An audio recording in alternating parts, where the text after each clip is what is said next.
Ryan Reynolds here from Mint Mobile with a message for everyone paying big wireless way too much.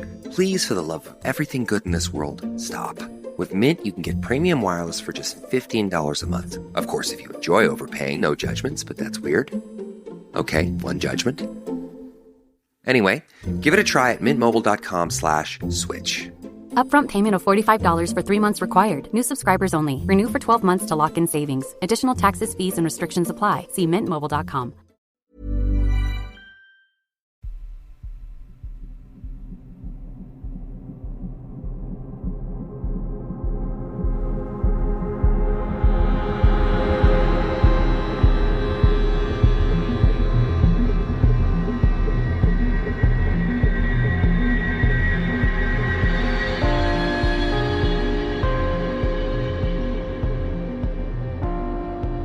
Hello and welcome to mini episode 320 of Real Life Ghost Stories.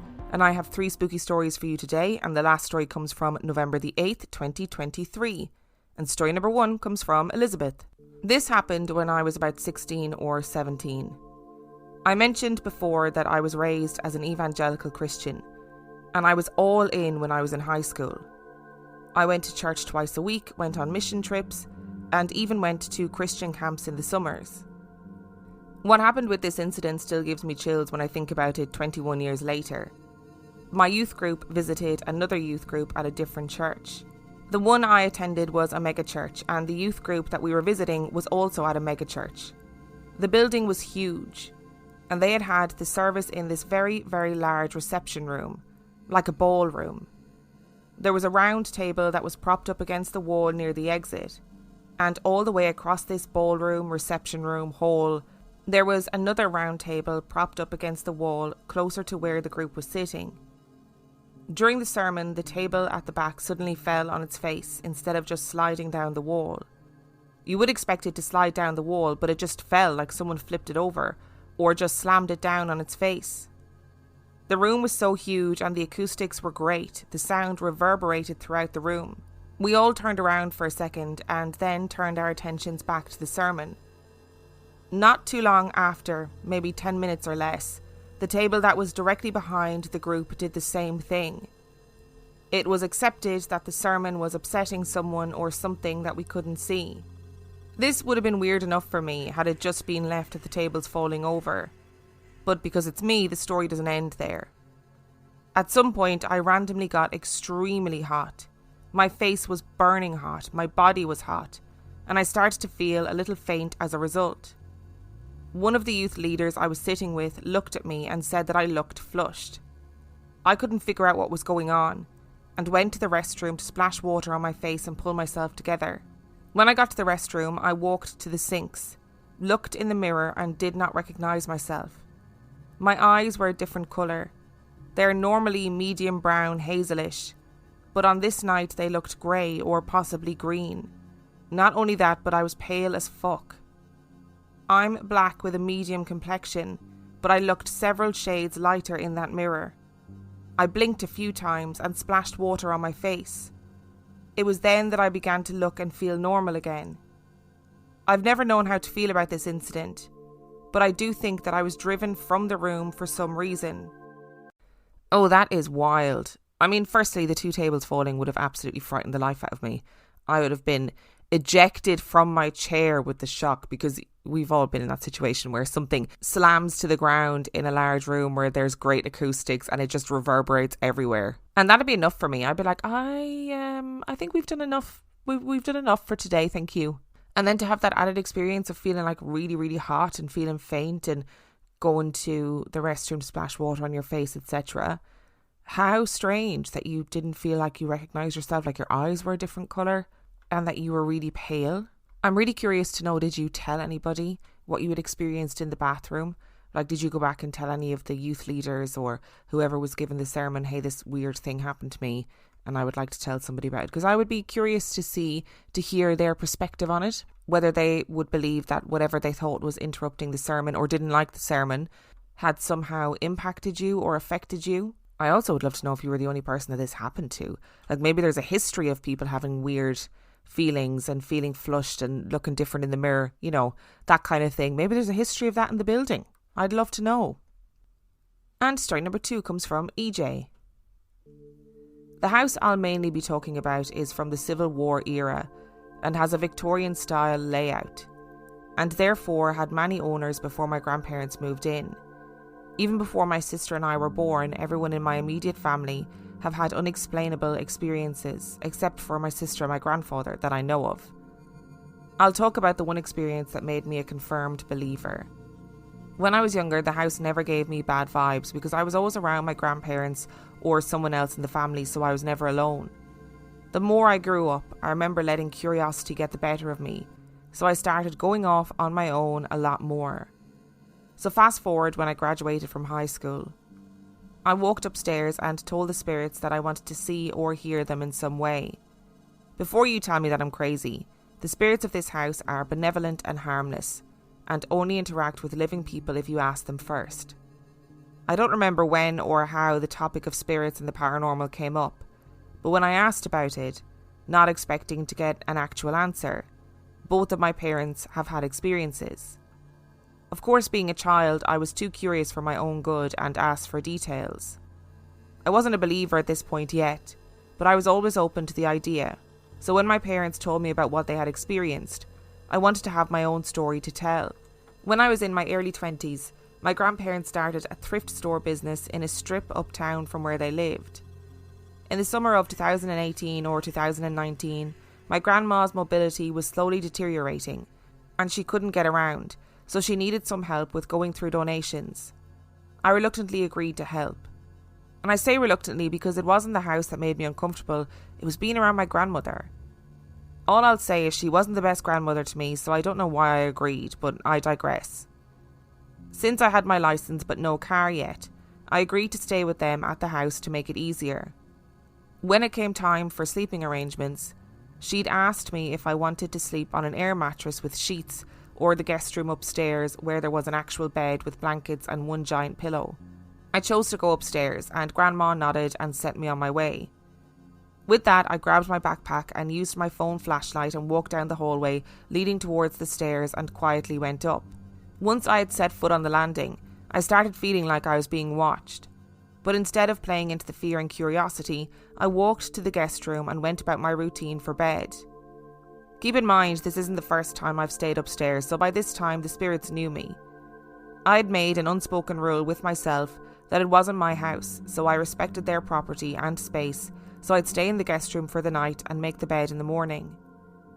I wasn't ready for bed yet, so I had the bedside table lamp on, fucking around on my laptop when all of a sudden, the lamp shuts off, which causes me to look up just in time to see an orb the size of a soccer ball rush past the open doorway and was gone just as fast as it appeared. I was frozen in fear and a little in shock for a second before I said, "Thank you for showing yourselves," before turning the lamp back on and going about my business. The next morning I asked if the electrical outlets were wonky from the wiring being old, but she said no. So I told her what had happened and she didn't seem surprised, as if this was a normal occurrence, which for her I guess it was. I love when we get stories where a whole family has had experiences in their house and it's just universally accepted that the house is haunted. The end. And it definitely does sound like, you went upstairs, you said to the spirits, "I am happy to see you or hear you if that's what you want to do," and it sounds like they listened and made themselves known to you in a very nice and sweet way. Turn off the lamp, show yourself as an orb. None of this shadow figure standing in the doorway watching you sleep kind of vibe. These spirits sound like they're nice spirits, benevolent, respectful, not creeping around being a general pain in the arse. 10 out of 10 for that spirit conduct, I must say. And story number 3 comes from Sarah. I've been interested in all things paranormal for as long as I can remember. Yes, I was a creepy kid. Growing up, different places would give me feelings, sometimes warm, sometimes not, and sometimes just off. I would get a mental image of people too at times, but chalked these up to an overactive imagination. However, in the past couple of years, I have learned that my brain doesn't operate in the same way as most. I'm neurodivergent, and I have been allowing myself to believe my own mind more. It has made me think that perhaps these weren't all just the product of my own musings, since this still happens to me now, but more of these to come. I live in a largish house in Suffolk in the UK. It's a hodgepodge of a building. The oldest central part, which was a 2-up, 2-down, cob-walled drover's cottage, originally dates from about the 17th century, we think, with various extensions and add-ons built on over the years, right up to about the 1930s. It was bought in the 90s by my parents, and I've lived here on and off since then, and it now houses our 4-generational family. As with most old houses, it harbours creaky floorboards and the occasional rodent, bird or bat visitor, as well as its human inhabitants, and being located in the middle of fields a good half a mile from the next nearest house, we are subjected to the noise of the wind, the deer and the foxes regularly, all of which we are well used to. I can't pinpoint when anyone first experienced what came to be known as the phantom door opener, but he has been heard by everyone living in the house, including my own children, off and on for years. The front door of our house is a heavy wooden plank type affair, with big old cast iron fixings to match, including a latch fastening operated from the outside by a ring handle. This contraption makes a loud and very distinctive noise when turned, and being cast iron, is not moved by even the strongest gusts. And yet the noise of this handle being turned has been heard numerous times, all times of the day, in all seasons and all weathers. There is no rhyme or reason to it, and, of course, never any human there when checked. Anyone coming to the door can only come through the garden to do so, and there is nowhere for anyone to hide, even if someone were to trek up to our isolated home to play some kind of prank. We don't know who or what it is, but they do no harm. It's just noise, so we let them be. The same goes for the footsteps. Every so often while downstairs, you will hear the distinct tread of footsteps from a room above. The most interesting of these happened one afternoon a couple of years ago when I was alone in the house. I was sitting in my living room and heard footsteps in my bedroom overhead. They walked from the door into the room, around the end of the bed, to my side, and I heard the distinct squeak my side of the bed would make when you sat down on the edge of it. Stupidly, I decided I'd better check no one was there. What I was going to do if there had been, I don't know, and quietly walked out of the living room, up the stairs, across the landing and into the bedroom. There was, of course, no one and nowhere for anyone to hide, or time for anyone to have left the room without me hearing or seeing them. I haven't yet mentioned the shadow figures. When we first moved in, my parents had their living room set up with one armchair angled facing into the room with the doorway to the room on the right, and so that if you were looking that way, you faced straight down the corridor running the length of the back of the house. I can't tell you how regularly it happened, but regularly enough, I would be sitting in this chair, often watching telly, and out of the corner of my eye I would see a dark figure cross the end of the corridor between the two doors there. I assumed for many years it was my eyes playing tricks, until many years down the line when it came up in a conversation with my dad, who said, "I've seen them too." Both of us had thought we were just seeing things up until that moment. My dad was, since leaving school, a mechanic, and so, as such, very used to the behaviour of cars, and of fellow mechanics. One day he had a car in the workshop, up on the ramp, running some tests. Dad was sitting in the driver's seat to rev the engine and felt the distinct feeling of someone getting into the rear passenger seat of the car. He looked around expecting to see a prankster colleague, but there was no one. He checked the back seat in full and the footwells, but no one. A little nonplussed, he carried out his checks on the car. A few minutes later, as he finished his tests, he felt the rear of the car dip again, as though his unseen passenger had left the vehicle. He never had any explanation for this strange occurrence. But back to the things that have happened in our house. When my son was about 4 years old, he went to go to his bedroom one evening, his room being the oldest part of the house, and suddenly he yelled out. I went to him thinking he had hurt himself, but he explained that he had seen a ball of light in his room which had disappeared. I asked him about it, and he described it as being about the size of a football and at about the same height as my own shoulder, so about 4.5 feet off the ground. Now, my son is the least imaginative child you could ever have wanted to meet. Think he would rather read a book of facts than a story, even at that age. and always straightforward and logical. There was no way he was making this up, but I had no explanation for him, and since describing it seemed to have calmed him a little, we left it at that. Until a few days later, when he again was on his way to his room, and saw another ball of light on the landing outside his room. Now, I don't remember exactly what time of year, but this would have been at around 7 p.m, and I know it was dark, so the winter half of the year. I tried to find a logical explanation. Was the outside light on? No. Was there a tractor out in one of the fields with its light on? Also no. It wasn't anywhere near bonfire night, and there were no dog walkers about with torches, and anyway the curtains were shut. My son seemed a bit unnerved, but had already experienced our phantom door opener by this point, so I told him that I would have a word with them and ask them to leave him alone, which is what I did. I spoke to the air on his landing and said that whoever it was who was trying to show themselves in light form was welcome to do so to me, but please not to my son, as it was frightening him. Thank you very much.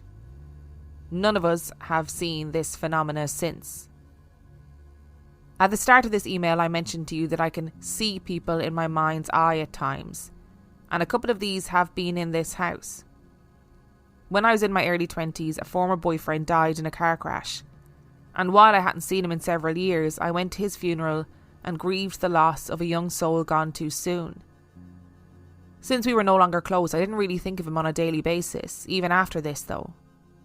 One sunny afternoon, I was sat in my bedroom on my computer with my back to the door. I don't remember what I was doing, but I certainly wasn't thinking of Will. I suddenly felt that change of air pressure you feel when another person enters a room. I turned thinking it was my mum, but there was no one there, and I saw Will in my mind's eye. I smiled into the blank space in front of me. It was nice to think that he had popped in to see me. A few years ago, we had another visitor here. Again, I only saw him in my mind's eye, but I can't account for why I would have thought of him out of nowhere. He was a young boy of about 9, smaller and slimmer than my own son, with dirty blonde straight hair and rather sad dark blue eyes. He was dressed in clothes that I would associate with a child of the 1940s or 1950s. He would follow me around the upstairs of the house every now and then, and after a few months I didn't see him anymore. I wondered afterwards if he might have been an evacuee. Perhaps that accounted for the rather lost feeling I associated with him. Whilst it might be easy to dismiss these as my own fancy, what is more difficult to explain are the phantom sounds experienced by both myself and my husband. These have all happened in only the last year, so whether this is something that will continue will remain to be seen. The first instance happened about a year ago. We were in bed but not yet settled down to sleep, so very much awake. There was an odd noise like that of a small plane, and then an almighty bang which seemed to come from the side of the house a few feet from my side of the bed.